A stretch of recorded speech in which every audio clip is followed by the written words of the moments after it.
Hello, people of the planet. Welcome back to my channel. This is Port Charles Public Radio, brought to you by Aurora Media. I am your host. My name is Abby. Let's talk about Thursday. There were 11 people on my list from today, and I don't think that's right because that happened to me yesterday where I forgot 2 people. Yeah, so we're gonna see. There's a fly. Okay. I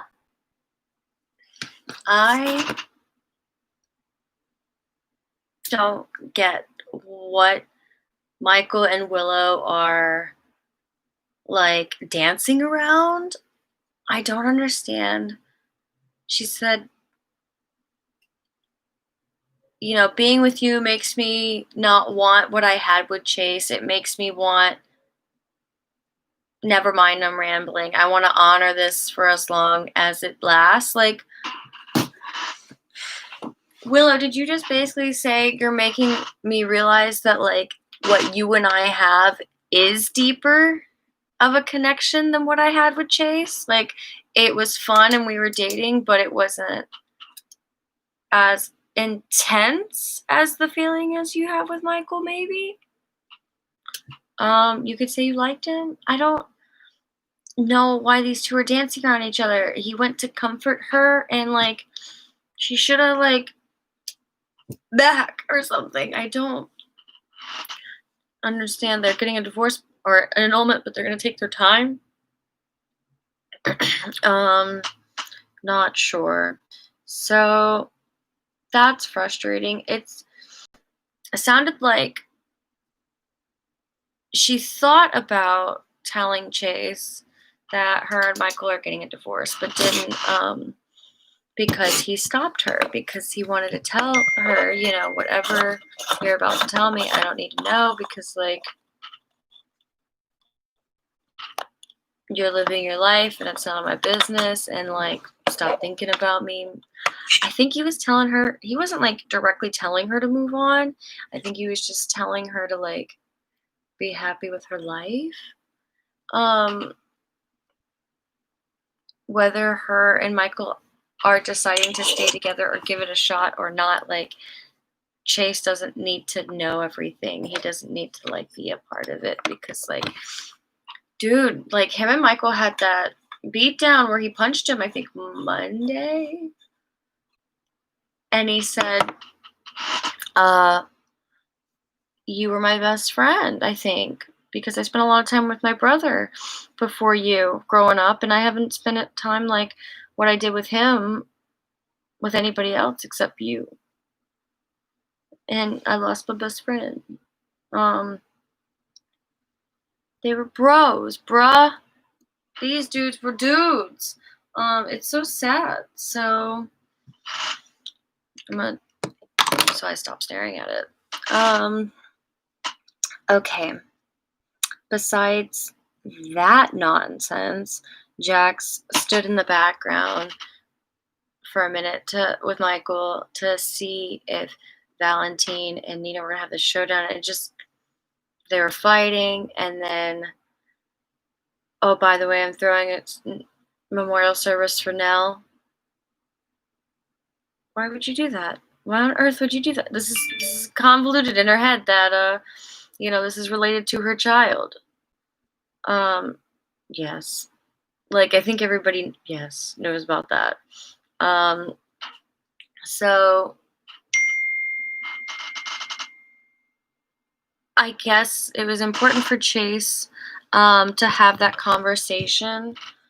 Not Chase. I guess it was important for Jax and Valentine to have that conversation about Nina going after the kid, and, saying that, like, if there is not a rabbit at the end of that hole, if there is no white rabbit for her, like, she's just gonna dig deeper and deeper into depression. You could spiral Nina into bad Nina, and we don't want that, I think is what I heard from from Valentine, or that just always seems like that's what his thing is like, you don't understand. Like, what he's hiding her from is a deep path of, like, twisted Nina, I guess? I don't know. Um, but, like, because they had to have that conversation, Valentine, being the secret spy that he used to be, looked at Jax when he was, like, talking about Carly and asked him, if there's anything there that you keep secrets about, or whatever he said that had Jax think about a secret he's keeping about or with Carly, Valentine caught it. And when he walked away, he was like, "What are you hiding? You're hiding something." So that had to happen because and I'm so glad that we have that actor. I think his name is James Stewart Patrick. James Stewart Patrick. I could be wrong. I think that's the old, I don't know, but I follow him on Instagram, and he reads children's books every Friday. If anybody else needs to know that out there, you're welcome. I'm excited to see what he's going to read tomorrow. He's been reading on set lately. So, or like not on set, but like behind the scenes while he's working. I'm so glad he played. I love Valentine. I love Valentine. I want him on the show forever. I think he's my favorite guy as far as like all the characters. I really do. I think he's my favorite. Not sure why. I've got it for him. He's so that doesn't include Michael though. Anyway, so getting back on track here. When I don't have my glasses on, I can't read. So Nicholas and Ava, she cannot believe his open-hearted, like, professment of love, whatever that word is. He can't really give it to her in earnest and her believe it, because she knows that he was also blackmailed, because he also kissed or cheated with, he did something with Elizabeth, because she did something with Franco, and it's gotta come out. So he's professing his love, and he's like, "What do I gotta do to make you believe it?" And she says, "Divorce me." Yeah, that's not gonna work. They stuck together forever, and I'm here for it. I'm okay with it. I really hope that they stick together, and there's a lot more shenanigans that just like happen at Windermere, and those two are the Lord and the Lady. Maybe Valentine's going to eventually like steal the house back,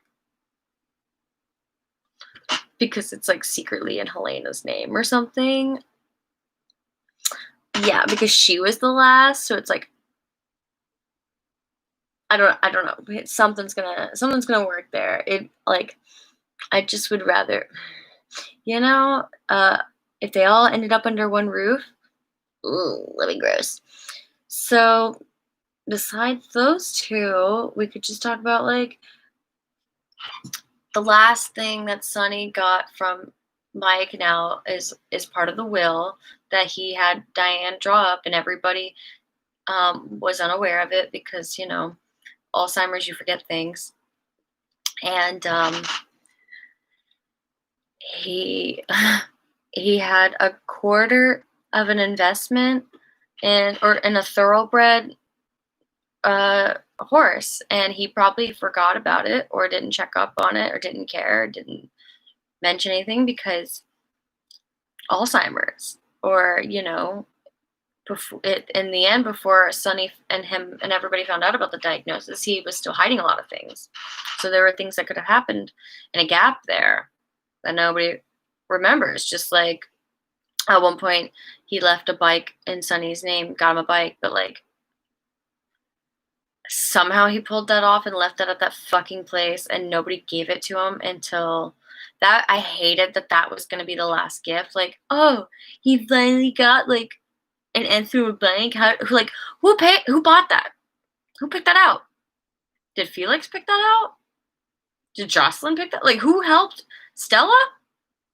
Who picked out that fucking bike for his son? It was a man's bike. I don't.